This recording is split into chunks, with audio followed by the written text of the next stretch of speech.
Bem-vindos a mais um podcast da LESP. Hoje a gente vai conversar bastante aqui sobre educação com ele, que é uma das vozes mais ativas nesse tema aqui na LESP, o deputado Carlos Gianazzi. Obrigada por participar aqui do podcast da LESP. Olha, eu que agradeço o convite, é um prazer imenso.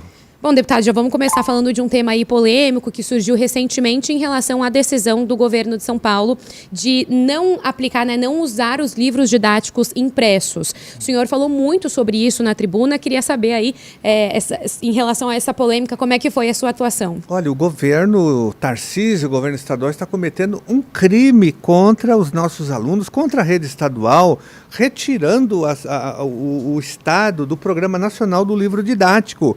O nosso estado está inscrito há muitos anos nesse programa, recebe livros com muita qualidade, né?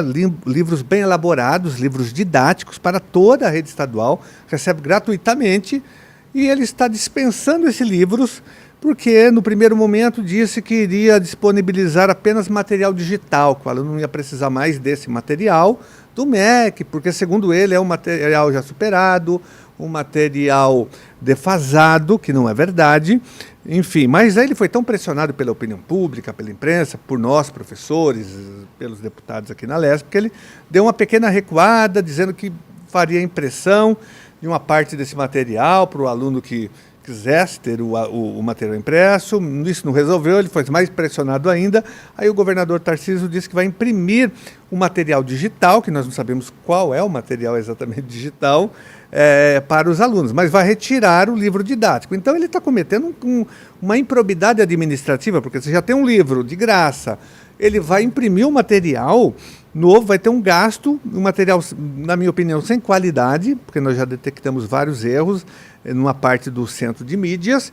Então é um absurdo. Eu já, além das denúncias feitas na tribuna, já acionei o Tribunal de Contas do Estado de São Paulo, o Ministério Público, que abriu um inquérito por conta da minha representação, a Defensoria Pública também, que abriu inquérito por conta da minha representação e do nosso coletivo aqui da educação, da deputada federal Luciana Cavalcante, do vereador da Câmara Municipal Celso Gianazzi.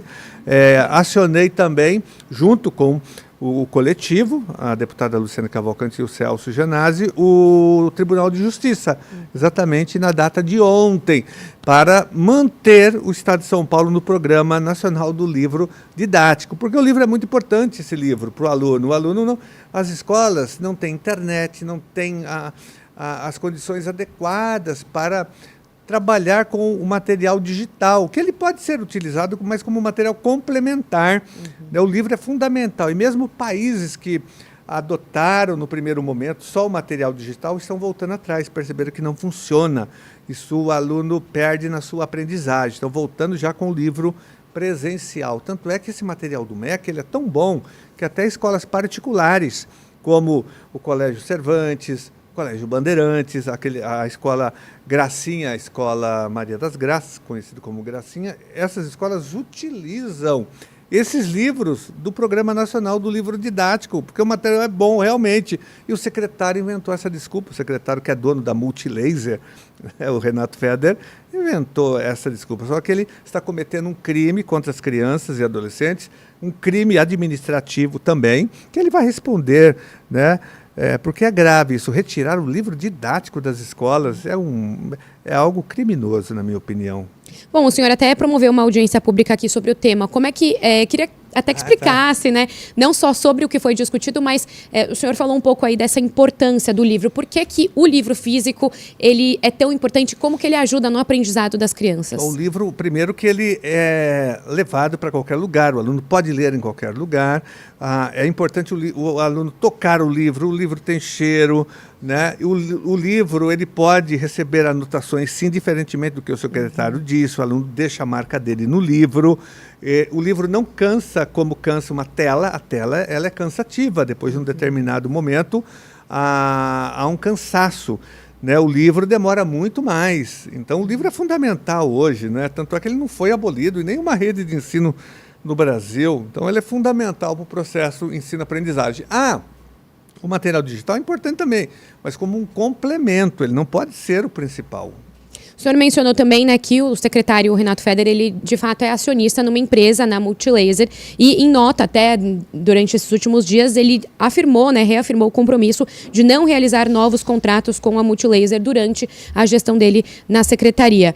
O seu mandato vai ficar de olho, tem feito uma fiscalização em relação a isso? Ele nem precisa falar, porque ele já fez o contrato no ano passado de aproximadamente 200 milhões de reais. Ele é o grande fornecedor desses laptops, desses equipamentos que serão utilizados no material digital. Por isso que há um conflito de interesse muito grande. Ele tinha que ser exonerado imediatamente pelo governador Tarcísio. Ele não tem condições de ficar nesse cargo. E essa denúncia eu já fiz no início do ano. Quando ele assumiu, eu já falei do conflito de interesse, porque ele é dono da Multilaser, que tem um contrato de quase 200 milhões com a Secretaria Estadual de Educação. Não tem a mínima condição. É um escárnio total manter esse secretário na pasta. O governador, inclusive, nesses últimos dias, diante dessa polêmica, ele até saiu em defesa, disse que o secretário não sai, que ele vai manter ali na secretaria, né? Porque é aliado político dele, mas é um erro gravíssimo. Isso significa que o Tarcísio não tem nenhum compromisso com a educação pública do Estado de São Paulo. Entregou a secretaria na mão de um empresário que vai administrar um orçamento de quase 50 bilhões de reais, um empresário que não tem compromisso com a educação, nem sabe o que é educação, né? Ele não é um pré-amador na área da educação. Bom, ainda também nesse assunto, recentemente o senhor falou sobre um aplicativo da secretaria. Eu não vou dar nenhum spoiler aqui, eu quero que você mesmo explique toda essa história, o que aconteceu, o que foi esse aplicativo e por que deu aí essa crítica por parte dos professores e pais da rede estadual. Olha, hoje os professores da rede estadual de ensino amanheceram em pânico, desesperados, porque os seus celulares foram invadidos por um novo hacker aqui do Estado de São Paulo, que é a Secretaria da Educação. Invadiu os celulares com um aplicativo que não foi solicitado pelos professores, né? Isso caracteriza uma invasão de dados, de privacidade, uma vigilância dos professores, um controle, Então isso é altamente preocupante. Os professores estão com medo agora, porque eu digo que um aplicativo espião, porque se esse aplicativo foi introduzido, fico imaginando o controle que a SEDUC tem em cima dos nossos professores. Imediatamente, já acionei o Ministério Público hoje, Tribunal de Contas, tomando providências, porque é grave. Aí a Secretaria agora respondeu que foi um erro.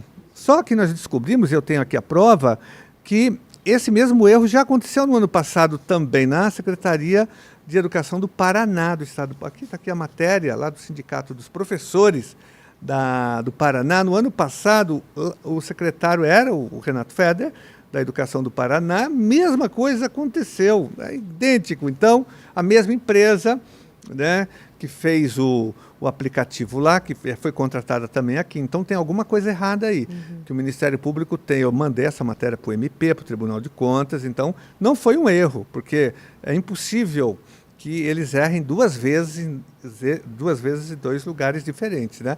É o mesmo secretário e a mesma empresa. Bom, o senhor é muito crítico mesmo a gestão de Tarcísio, a gestão do Renato Feder na secretaria. Eles lançaram recentemente também a Sala do Futuro, têm lançado projetos que eles prometem reduzir a evasão. Queria saber do que eles têm feito nesse primeiro ano, nesses primeiros meses de governo. Tem alguma medida que o senhor vê como algum ponto positivo para a educação? Não, eles estão aprofundando a desigualdade, estão aprofundando a evasão escolar, porque saiu na semana passada, no Diário Oficial, a indicação de mais de 50 escolas que serão transformadas em PEI, que é aquele programa de educação integral, de ensino integral, que é um modelo altamente excludente, porque como que funciona? Nós já temos 2.300 escolas PEI. Uma escola PEI, quando ela vira PEI, ela reduz o número de atendimento. Por exemplo, se tem uma escola, essa aqui é uma escola, ela atende 1.000 alunos em 3 turnos, tem de manhã, tarde e à noite. Quando ela vira PEI, ela só atende num turno, de 8 horas, 8, 9 horas. Aí ela vai atender 300 alunos, dos 1.000 alunos. Aí os outros 700 serão matriculados em outras escolas, muitas vezes distantes dos seus bairros, das suas cidades. Nós temos várias cidades no estado de São Paulo que só tem uma escola de ensino médio do estado, as cidades menores. E essas escolas se transformaram em PEI, sem vontade. Foi uma imposição do governo passado, Dória, Rodrigo Garcia, do ex-secretário Rocieli. Aí os alunos que não podem ficar no tempo integral porque trabalham, porque realizam outros cursos, outras atividades, são obrigados a estudar à noite. E como não tem outra escola de ensino médio na sua cidade, ele é obrigado a viajar para outro município todos os dias, vai e volta 50, 70, 100 quilômetros todos os dias para terminar o seu ensino médio. Então, é uma escola excludente. Então, não há nenhuma atividade positiva desse governo, sinceramente. Eu gostaria até de falar de alguma aqui, eu não sou também um crítico, né, por ser crítico, quero apresentar propostas, mas infelizmente esse governo não está vendo a questão das APDs, as atividades pedagógicas diversificadas, que nós estamos defendendo que elas sejam feitas em local de livre escolha do professor. Ele tem que revogar a farsa da nova carreira, a Lei 1374, que penalizou e está destruindo o magistério estadual, trazer de volta a falta-aula, que não existe mais. Nós já levamos essas reivindicações para o secretário, mas até agora nada. Bom, ainda falando, né, dessa questão de educação, o senhor também tem um projeto para evitar ali o confisco da aposentadoria. Queria que explicasse um pouquinho aqui para a gente. Olha, essa é uma luta prioritária para nós aqui na Assembleia Legislativa.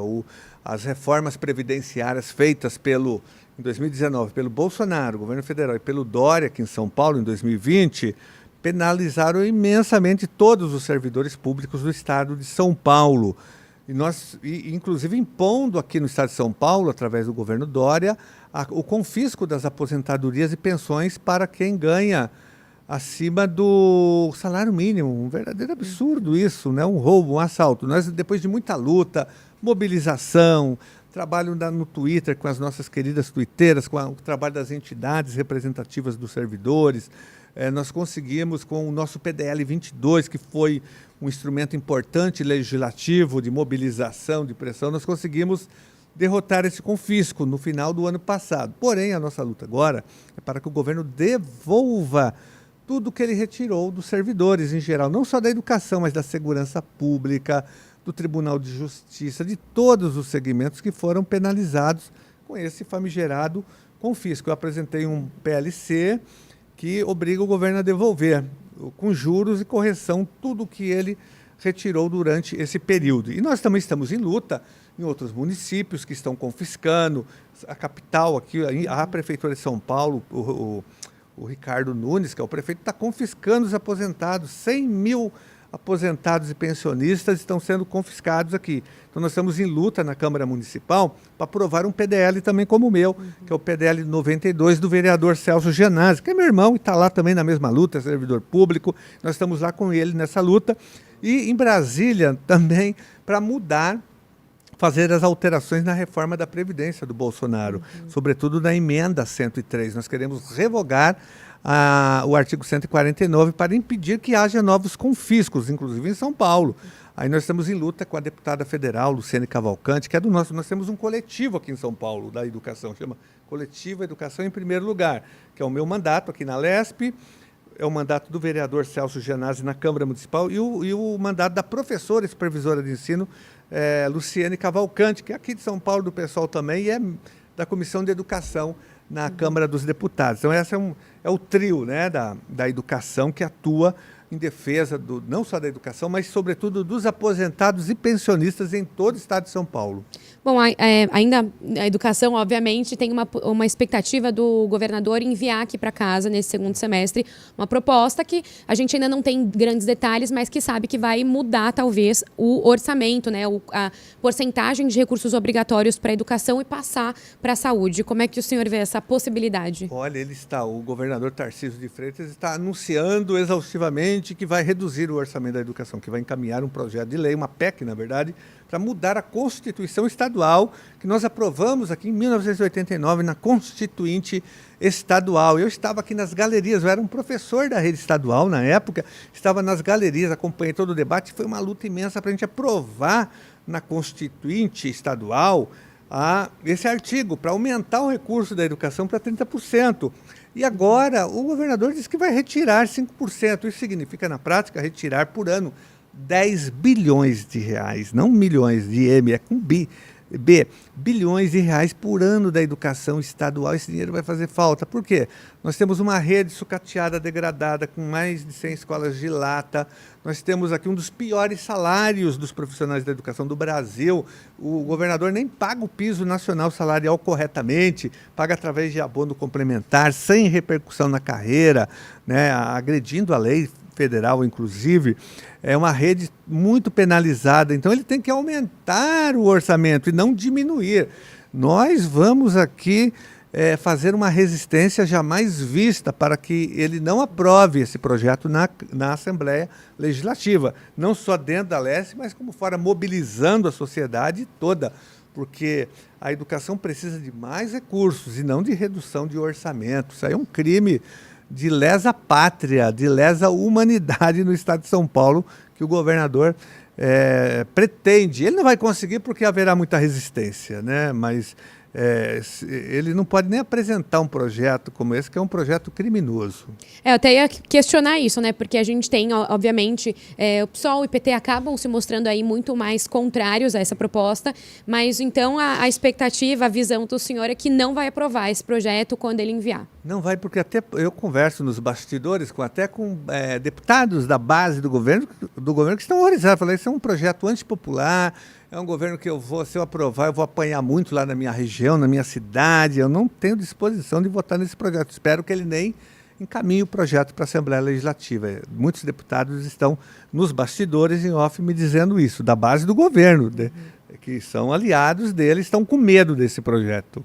Bom, também outro projeto que acaba sendo um pouco polêmico, mas que a gente também ainda não teve grandes... Quer dizer, teve ali uma sinalização, já sabe que vai desestatizar a Sabesp, mas ainda não tivemos algumas questões muito definidas, com a porcentagem que o governo vai ter de participação ali na Sabesp, mas você sabe que a intenção, de fato, é desestatizar. Isso foi uma promessa de campanha do governador. Como é que o senhor também vê essa proposta e acha que passa aqui na casa? Olha...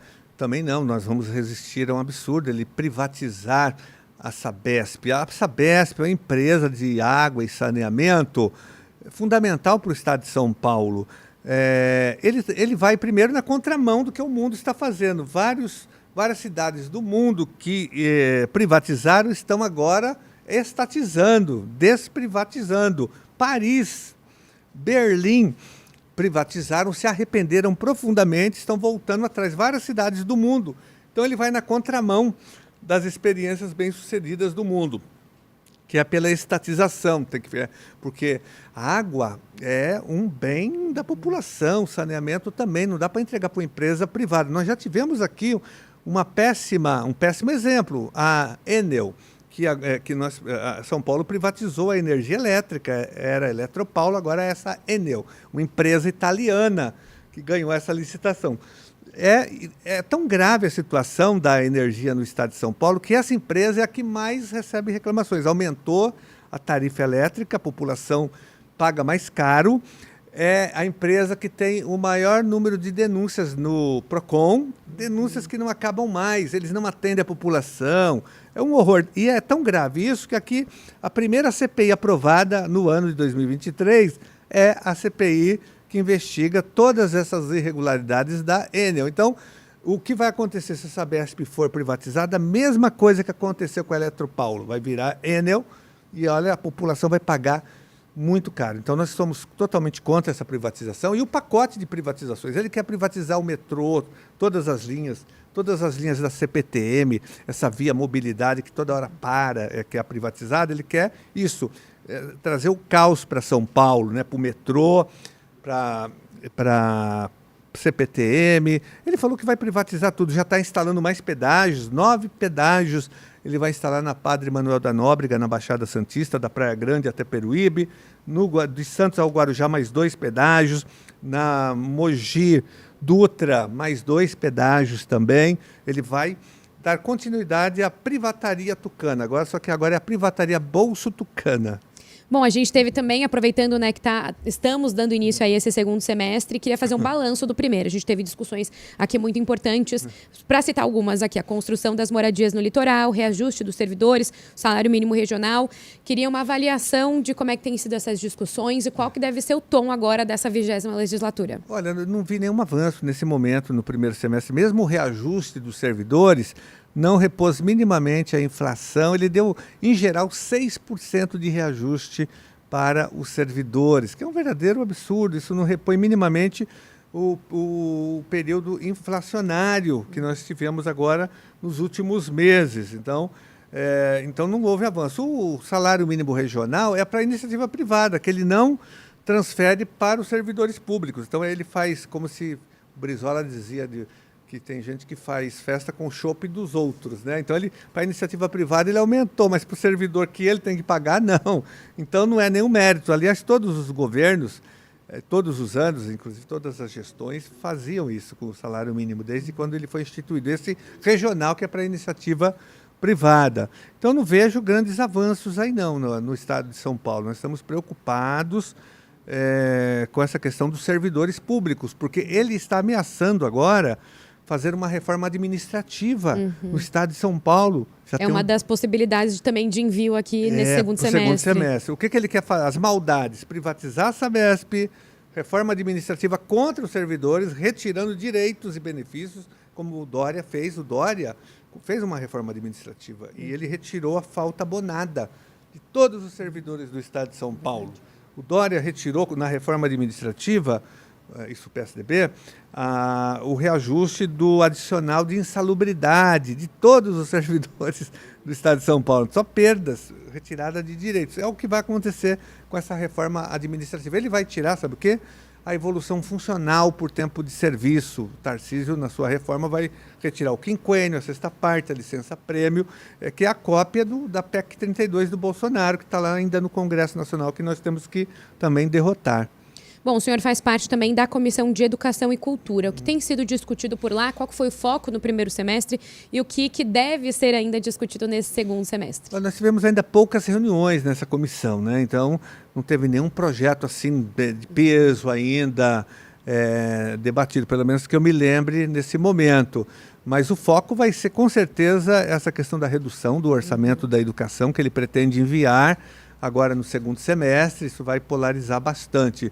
Nós temos uma luta aqui sobre as universidades públicas, mais valorização nas universidades e, sobretudo, essa questão, nós tivemos aqui a presença do secretário Feder, ele veio na comissão, né, e nós cobramos muito dele que ele revogue a famigerada Lei 1374, que é essa lei do Roscielli, do ex-secretário da Educação, da gestão passada, que instituiu as APDs obrigatórias, que mudou o critério de atribuição de aulas, prejudicando a maioria do magistério, que impôs a falta-aula.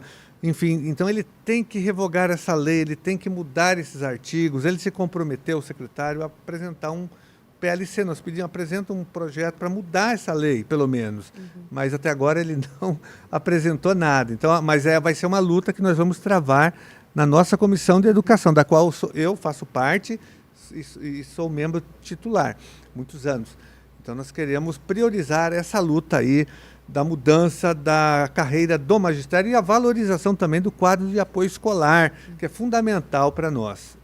Bom, também falando aqui das frentes parlamentares que o senhor coordena, tem, começando aqui pela Frente Parlamentar em Defesa da Escola Pública e do Magistério. Também a gente teve, como esse início de legislatura acaba sendo um pouquinho mais devagar, até estabelecer frentes parlamentares, até começar a realmente ter comissões. Então, quais são as atividades previstas para essa frente? Olha, as duas frentes que nós temos aqui, a defesa dos profissionais da educação, do magistério, da escola pública e também a dos servidores, que é uma outra, dos aposentados. Isso. Essas são fundamentais. O meu mandato, ele é um mandato da educação. Eu sou professor, diretor de escola pública, trabalhei muito tempo na rede estadual, sou diretor da rede municipal de ensino, cheguei a exercer o cargo de diretor da rede estadual. Então, a nossa prioridade é a educação, porque nós entendemos que a educação é o principal instrumento de desenvolvimento humano, social, econômico, tecnológico, enfim.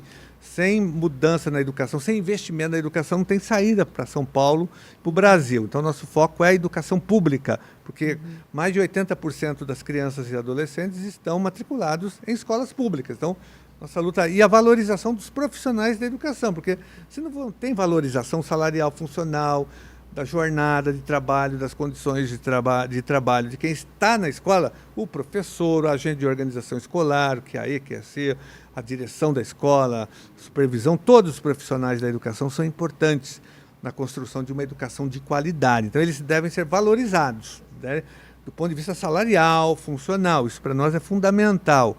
Né? E também nós temos um compromisso com os aposentados e pensionistas, as pessoas que já serviram o Estado de São Paulo, seja o professor, o QAE, seja um servidor lá do Tribunal de Justiça, do Ministério Público, do Tribunal de Contas, da Defensoria Pública, da Saúde, da Segurança Pública, de todos os do sistema prisional, eles são aposentados porque já contribuíram, atendendo a população.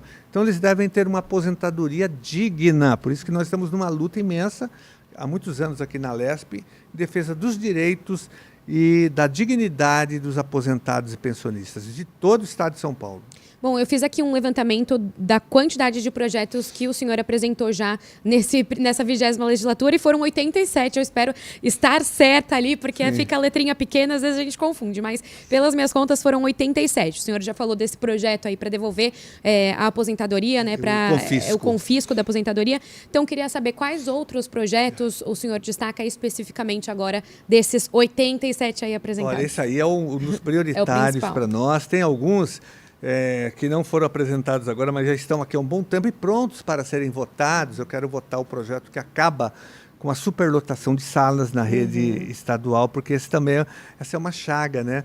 A aprendizagem, ela depende também de condições básicas para você. Você não consegue ensinar um aluno hoje numa sala com 40, 50 alunos, mesmo 35 é muito, tem que reduzir para no máximo 25, que é muito ainda. Então, nós temos que... Esse é um projeto também prioritário que eu quero aprovar imediatamente aqui na Assembleia Legislativa, já pronto para votar. Tem um outro projeto importantíssimo, que é o projeto PLC 2415, que resolve a situação dos professores categoria O, que são professores atacados pelo governo na dignidade deles e dos seus direitos.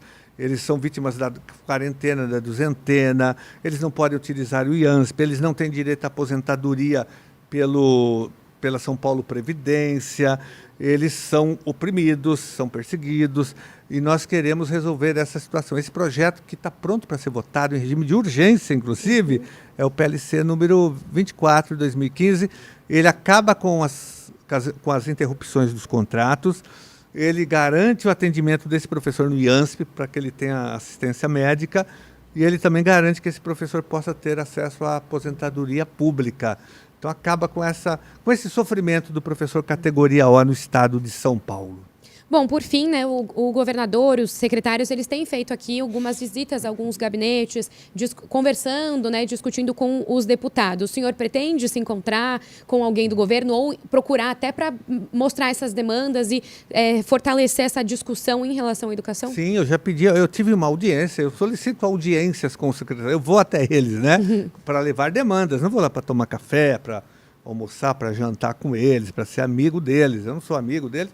Eu vou lá para levar as demandas da categoria dos servidores, dos professores, das comunidades, da sociedade. Eu estive recentemente, talvez há um mês atrás, na Secretaria da Educação, levei as demandas para o secretário Feder. Fui atendido por ele, pela chefe de gabinete, pelo presidente de FDE, levei todas as demandas da rede estadual, né? Conversei já por telefone com o Kassab, falando de uma reivindicação importante, pedindo para a gente derrubar o veto de um projeto que eu aprovei aqui, um projeto importante que garante aposentadoria especial para os diretores e supervisores da rede estadual. Eu aprovei o projeto, mas infelizmente ele foi vetado pelo Tarcísio. Então eu pedi uma conversa com ele, com o secretário Kassab, Gilberto Kassab. Então não tem nenhum problema aliás, é o meu dever, tenho a obrigação de conversar nesse sentido, para levar demandas da sociedade e das áreas que eu atuo. Bom, então eu queria agradecer a presença aqui no podcast da Lesp, a gente conversando bastante aqui, entendendo esses desafios da educação aqui no estado. Obrigada mesmo por participar. Eu que agradeço, muito obrigado. Bom, então esse foi o podcast da Lesp de hoje. A gente conversou aqui, né, muito sobre educação para entender tudo isso aqui que está acontecendo, qual que é a situação e também essas críticas em relação à gestão e como é que é possível melhorar aqui com a ajuda da Lesp com o deputado Carlos Gianazzi do PSOL. A gente volta no próximo podcast da Lesp.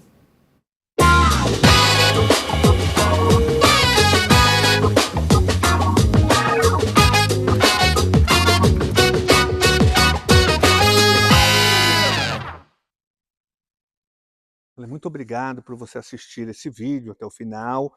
Eu quero pedir também que você se inscreva no nosso canal aqui no YouTube para você receber as informações de todas as nossas lutas aqui na Assembleia Legislativa. E também peço para você ativar as notificações para você receber as mensagens do que a gente vai discutir, tá bom? Muito obrigado, um abraço.